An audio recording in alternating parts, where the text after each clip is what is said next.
అందరికీ చిన్న పెద్ద తేడా లేకుండా విచ్చేసినటువంటి కన్నప్ప స్వరూపులకి నా హృదయపూర్వకమైన నమస్కారాలు తెలియజేసుకుంటున్నాను.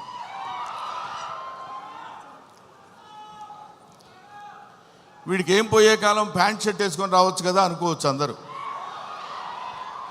కొంతమందికి ఆ ఐడియా ఉండుంటుంది. కానీ ఈరోజు ఈ సభ శివతత్వానికి సంబంధించిన సభ, శివుడికి సంబంధించిన సభ, శివ మహత్యానికి సంబంధించిన సభ కాబట్టి ఆయన గురించి మాట్లాడేటప్పుడు ఒళ్ళే కాదు, మనం ధరించిన బట్టలను కూడా జాగ్రత్తగా ఉంచుకోవాలేమో అన్న అభిప్రాయంతో వచ్చాను ఇలాగ. తర్వాత ముందుగానే మీ అందరికీ నేను విన్నవించుకునేది ఏంటంటే, నేను మాట్లాడే మాటల్లో ఏమైనా పొరపాట్లు కానీ తప్పొప్పులు కానీ మీకు నచ్చని విషయాలు కానీ ఉంటే, నాకంటే ఆల్మోస్ట్ ఇక్కడ ఉన్న వాళ్ళందరూ వయసులో చిన్నవాళ్ళే అనుకుంటాను, పెద్ద హృదయాలతో మన్నించండి. ఒకటి. నెంబర్ 2, కన్నప్ప ఈ సినిమా మోహన్ బాబు గారు ఎందుకు తీశారబ్బా అని అనుకున్నా ఒకసారి. ఎందుకంటే మోహన్ బాబు గారి గురించి మీ అందరికీ తెలుసు. ఆయన 5 కోట్లతో 10 కోట్లతో సినిమా తీసి దాని మీద 10 కోట్లు 15 కోట్లు సంపాదించుకుని మళ్ళీ పక్కన పెట్టి మళ్ళీ ఇంకో సినిమా తీసి, అలాంటి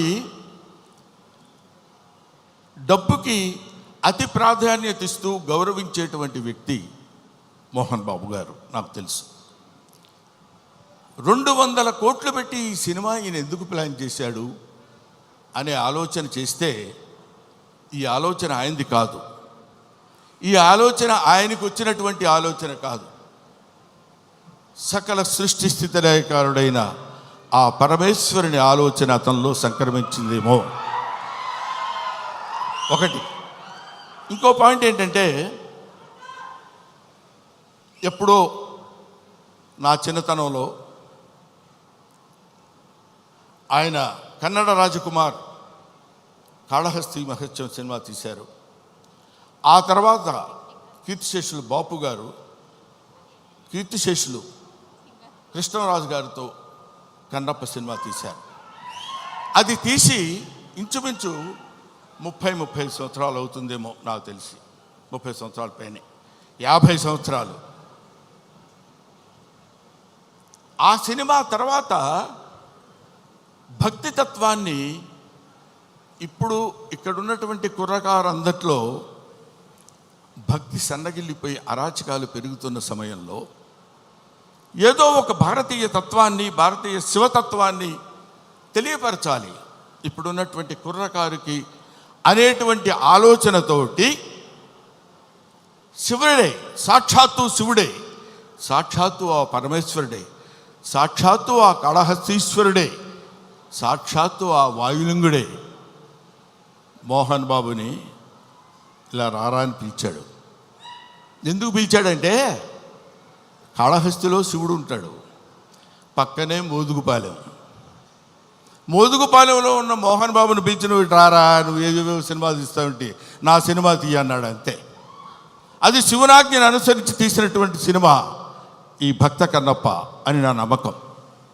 లేకపోతే ఇంత డబ్బు పెట్టి నేను సినిమా తీసి ఇంత టెన్షన్ పడి ఇన్ని రకాలైనటువంటి విమర్శల్ని ఎదుర్కొంటూ నిలబడి సినిమాని రిలీజ్ చేసి శివతత్వాన్ని యావత్ ప్రపంచానికి తెలియపరచాలనేటువంటి ఆలోచన అతను కలగటం ఆయన చేసుకున్న పూర్వజన్మ సుకృతం.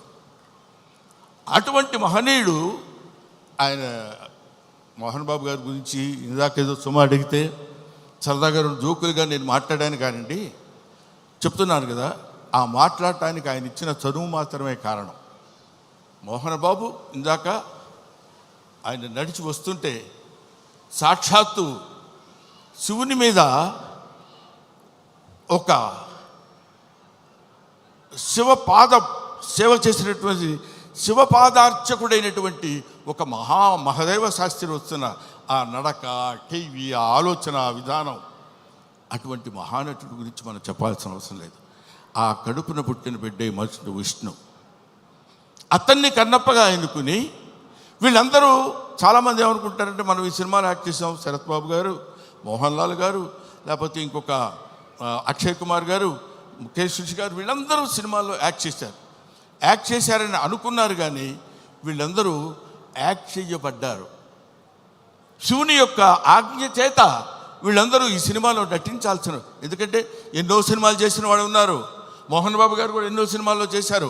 ఎన్నో సినిమాల్లో చేసి డబ్బు సంపాదించారు. డబ్బు సంపాదన మాత్రమే ప్రాతిపదికగా తీసినటువంటి సినిమా ఇది. అయితే అయి ఉండొచ్చునేమో కానీ కొంతమంది దృష్టిలో ఇది కేవలం పరమేశ్వరుని యొక్క అనుజ్ఞ చేత, పరమేశ్వరుని యొక్క ఆజ్ఞ చేత శిరసావహించి తీసినటువంటి ఈ సినిమా.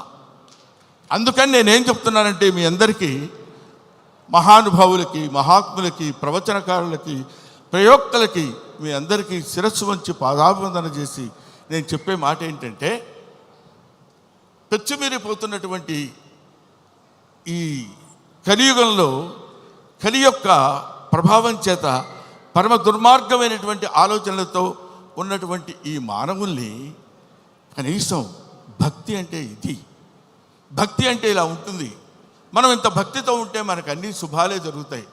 కొంచెం కష్టపెట్టిన ఈ సినిమా తీసిన దగ్గర నుంచి ఇప్పటి వరకు తండ్రి కొడుకులు ఇద్దరు ఎంత మదనపడ్డారో, ఎంత కష్టపడ్డారో సమీపంతో చూసినటువంటి వ్యక్తిగా నేను చెప్తున్న మాట. ఎందుకంటే భగవంతుడు ఊరికనే వచ్చేసి ఇదిగో తీసుకుంటారా అని అందరికీ తల్లి వెళ్ళిపోడు. కాలుస్తాడు, నిప్పుల్లో కాలుస్తాడు, సుత్తి దెబ్బలు కొడతాడు, అవన్నీ భరిస్తుంది. అది ఆయన ఎన్నుకున్న బంగారం. ఆ తర్వాత ఒక అద్భుతమైనటువంటి ఆభరణం చేయగలడు కన్నప్ప లాంటి సినిమా తీసి. అటువంటి సినిమా తీయడానికి ఉద్యుక్తుడైనటువంటి ఆ వ్యక్తి ఏమైనా సినిమాలు తీశాడు అనుకోండి, మీరు వదిలేసేయండి. దాని గురించి మనం పెద్ద పట్టించుకోవాల్సిన అవసరం లేదు. ఆయన విమర్శించండి, వాళ్ళ నటన విమర్శించండి, వాళ్ళని ఇంకేదో విమర్శించండి, తప్పు లేదు. ట్రోలింగ్ చేయండి, తప్పు లేదు. కానీ ఇక్కడ డబ్బు కోసం సినిమా తీసినా, ఇంకో కోసం సినిమా తీసినటువంటి కంటెంట్ ఏంటంటే శివభక్తి. 30-40 సంవత్సరాల తర్వాత, 50 సంవత్సరాల తర్వాత ఇప్పుడున్నటువంటి కుర్రకారుకి శివతత్వాన్ని, భక్తితత్వాన్ని, దైవత్వాన్ని తెలియపరచడం కోసం తీసిన ఈ సినిమాని మీ అందరికీ చేతులెత్తి శిరసావహించి మీరు నమస్కరించి, వినమ్రతతో నమస్కరించి చెప్పేది ఏంటంటే, ఈ సినిమాని ఆదరించండి, అభిమానించండి, అల్లరి మాత్రం చేయకండి. ఎందుకంటే శివుడు ప్రతి ఇంటా చేరాలి, ప్రతి గుండెలో చేరాలి, ప్రతి మనస్సుకి చేరాలి. అటువంటి చేరాల్సినటువంటి కొంచెం వాటర్ ఇస్తారండి. 1 సెకండ్.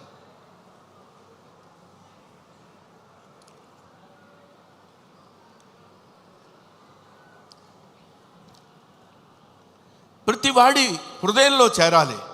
ప్రతివాడి హృదయంలో ఉన్నటువంటి అద్భుతమైనటువంటి దీపాన్ని వెలిగించేటువంటి ప్రయత్నం చేశారు. కాబట్టి ఈ సినిమా దిగ్విజయంగా ఉండాలని మనస్ఫూర్తిగా కోరుకుంటున్నాను.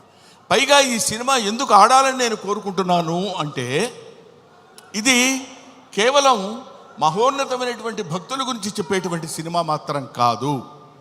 దూర్జటి మహాకవి, శ్రీకాళహస్తిలో ఉన్నటువంటి దూర్జటి మహాకవి ఆయన చెప్పింది ఏంటంటే, రే ఏంటేంటో వేదాలు, పుణ్యాలు, పునస్కారాలు, హోమాలు ఇవన్నీ చేయటం కాదురా.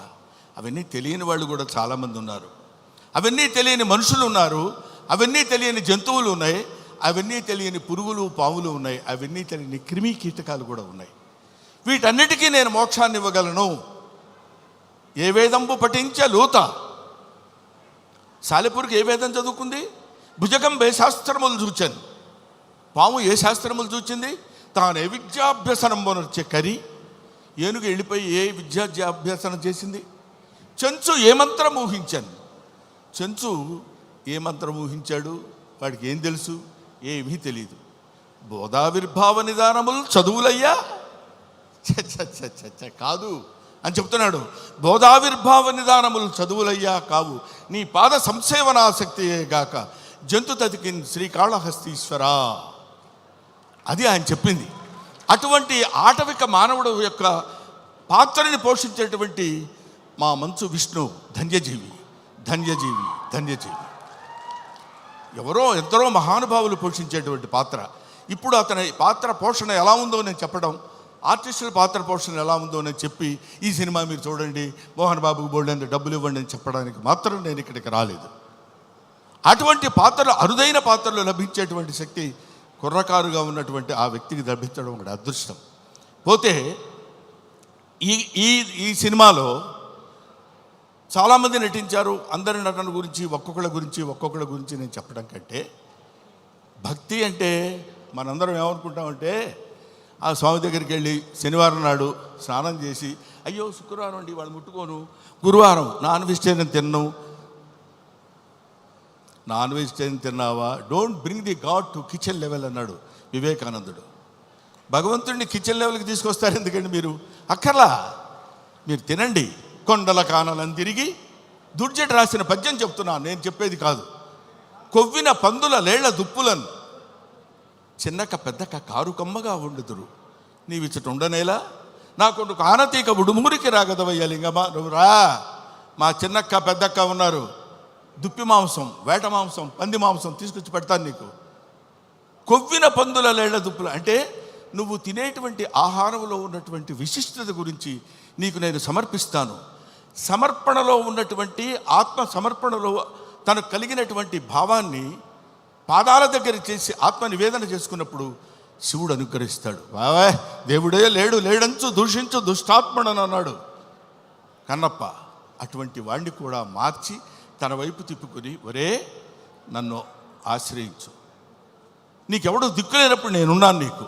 ఎందుకంటే ఇంకా ఆయన గురించి చెప్పాలంటే అద్భుతమైన విషయాలు ఎన్నో చెప్పొచ్చు. అందరూ కాదని కింద పడేస్తే చనిపోయిన శరీరాన్ని నేనున్నాను రా నీకు అని అక్కున చేర్చుకునేటువంటి మహానుభావుడు ఆ పరమేశ్వరుడు శివుడు. ఎవ్వడు వద్దొద్దు అయిపోయాడు తీసి పడేయండి కింద అంటాం మనం, మన ఇంట్లో వాళ్ళనే మనం అంటాం. అటువంటి వాళ్ళని అందుకనే దాన్ని ఏమంటారంటే, అధికుడని అధముడని నరుని దృష్టిలోనే భేదాలు, శివుని దృష్టిలో అంతా సమానులే. కాబట్టి అక్కడ ఇచ్చట అస్పృశ్యత సంచరించుటకు తావే లేదన్నాడు జాషువా. ఇక్కడ అబ్బాయి నేను వీడు ఫలానా క్యాస్టోడు నేను వీడిని ముట్టుకొని అని ఉండదు. ఇటువంటి శివతత్వాన్ని మన వాళ్ళ వరకు, మన 2 రాష్ట్రాల వరకు అని కాకుండా యావత్ భారతదేశంలో ఉన్నటువంటి ఈ ఎవడు శివుడంటే ఇంకా ఎంతసేపు అయినా మాట్లాడతాను. కాకపోతే సుమ లక్కీగా ఇక్కడ లేదు. కాబట్టి ఎందుకంటే మీ అమ్మా నాన్న ఎవరంటే ఫలానా అని చెప్తాం, వాళ్ళ అమ్మా నాన్న ఎవరంటే ఫలానా వాళ్ళని చెప్తాం, వాళ్ళ అమ్మా నాన్న అని చెప్తాం. అలా వెళితే అసలు మీ అమ్మా నాన్నలు ఎవరంటే వాగర్ధావివ సంపృక్తవు వాగర్ధ ప్రతిపత్తయే జగతఃపితరవు వందే పార్వతీ పరమేశ్వరవు. జగత్తుకే తల్లిదండ్రులైనటువంటి వాళ్ళు పార్వతీ పరమేశ్వరుడు. ఆ పార్వతీ పరమేశ్వరుల యొక్క అంశ చేత, నానా ఇది క్రిమి సాలెపురుగు, దీనికి మోక్షాన్ని ఇచ్చాడు. అది కీటకం పాము, దానికి మోక్షాన్ని ఇచ్చాడు. అది జంతువు ఏనుగు, దానికి మోక్షాన్ని ఇచ్చాడు. నాగరికత లేనటువంటి మనిషి, అడవి మనిషి, వాడికి మోక్షాన్ని ఇచ్చిందే కాకుండా శ్రీశైల మహాక్షేత్రంలో తన శిరస్సు మీద పెట్టుకున్నాడు. అదిగో కన్నప్ప గుడి అని మనం చూస్తాం.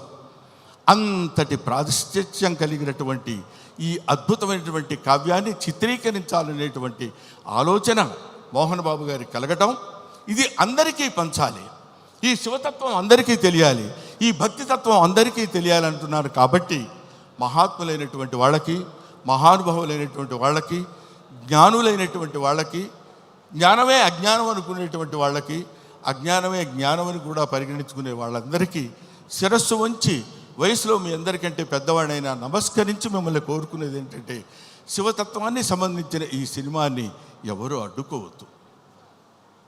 మీ అందరి సినిమా చూడమని కూడా నేను చెప్పట్లేదు, అడ్డుకోవద్దు. చూసిన తర్వాత ఆహా, ఇందాక ఆ మ్యూజిక్ డైరెక్టర్ ఉన్నాడు, శివుడికి కులం ఏంటండి? శివుడికి కులం ఏంటి? క్రిస్టియన్ ఫ్యామిలీ నుంచి వచ్చినటువంటి వ్యక్తి స్టీఫెన్సన్. మ్యూజిక్ డైరెక్టర్ పేరేంటండి? స్టీఫై. ఆయన శివతత్వాన్ని గురించిన సినిమా గురించి అంత అద్భుతమైనటువంటి భక్తితత్వంలోకి తీసుకెళ్ళటం అనేటువంటి ఆలోచన, ఇవన్నీ they are all picked. Sharath Kumar, లేకపోతే ఒక ముఖేష్ ఋషి, ఒక మోహన్ లాల్, వీళ్ళందరినీ, అక్షయ్ కుమార్ లాంటి వాళ్ళని పట్టుకుని వీళ్ళు వీళ్ళు వీళ్ళు ఉండాలని ఆలోచన అతనికి ఎలా కలిగిందంటే, ఇది ఏది మనం చేసింది కాదు, ఈ కన్నప్ప సినిమా అనేటువంటిది ఒక అద్భుతమైనటువంటి, ఒక the greatest adventurous film on the surface of earth. కాబట్టి భూమి మీద ఉన్నటువంటి ప్రతి వాళ్ళు, ముఖ్యంగా కుర్రకారు, భక్తితత్వాన్ని అంటే ఏంటో తెలియనటువంటి వాళ్ళు. ఎందుకంటే నేను ఏదో ఒక విషయంలో మాట్లాడుతూ, భక్తి అంటే ఏంటంటే వెళ్ళిపోయి దండాలు పెట్టుకుని పూజలు చేసేసి మంత్రాలు చదివేసి అని, అది తప్పులేదు, అది వాళ్ళ నమ్మకం కావచ్చు. కానీ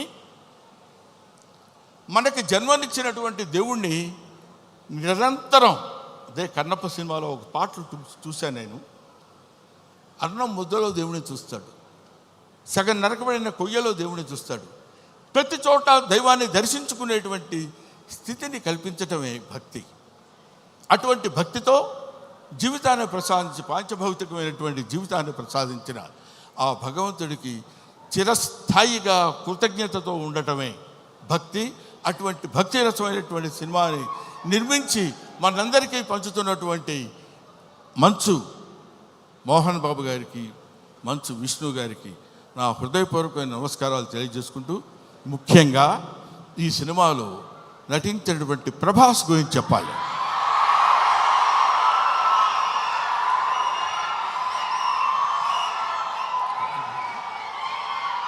ప్రభాస్ అంటే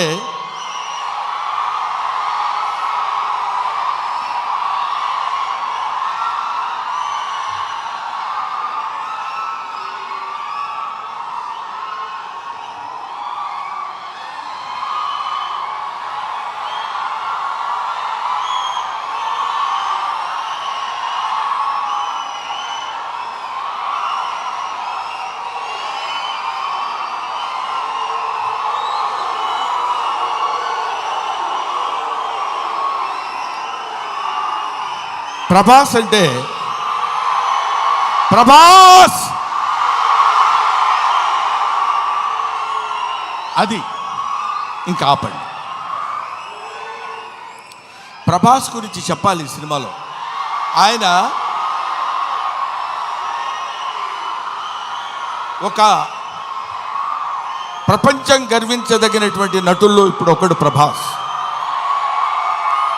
ఈ సినిమాలో ఆయన ఎందుకు అంగీకరించాడంటే, సినిమాలో ఆయన డబ్బు కోసం అంగీకరించలేదు, ఏదో ఈ సినిమాలో ఒక అద్భుతమైన క్యారెక్టర్ చేయాలని ఆయన అంగీకరించలేదు.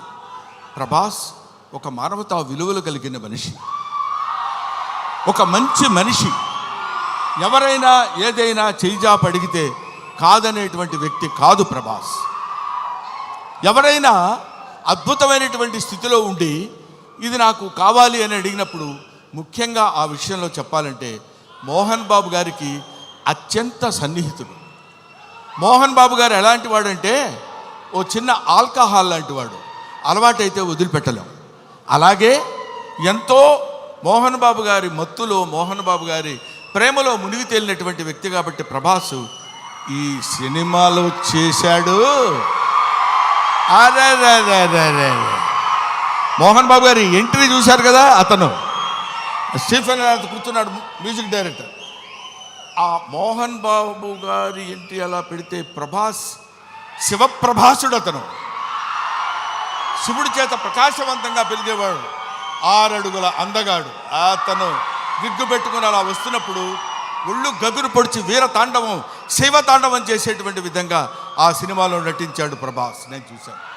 ఆహా, ఇది కదా సినిమా, ఇది కదా శైవభక్తి, ఇది కదా దైవభక్తి అని నిరూపించేటువంటి సినిమా. ఇటువంటి సినిమాలు మనం చూడాలి, మన పిల్లల చేత చూడించాలి, మన భక్తి రసాన్ని భారతదేశంలో పెంపొందించే విధంగా చేయాలని మనస్ఫూర్తిగా కోరుకుంటూ, ఓం నమో పార్వతీపతయే, హర హర మహాదేవ, శంభో శంకర. హర హర మహాదేవ, శంభో శంకర. అందరి స్పీచ్లు అయ్యేంత వరకు బ్రహ్మానందం గారు ఇక్కడే ఉండవలసిందిగా రిక్వెస్ట్ చేస్తూ మేము ఈరోజు ఈ సినిమాకి ఇంత మంచి పేరు వస్తుంది, అందరూ చూడడానికి రెడీగా ఉన్నారు అంటే దాని వెనకాల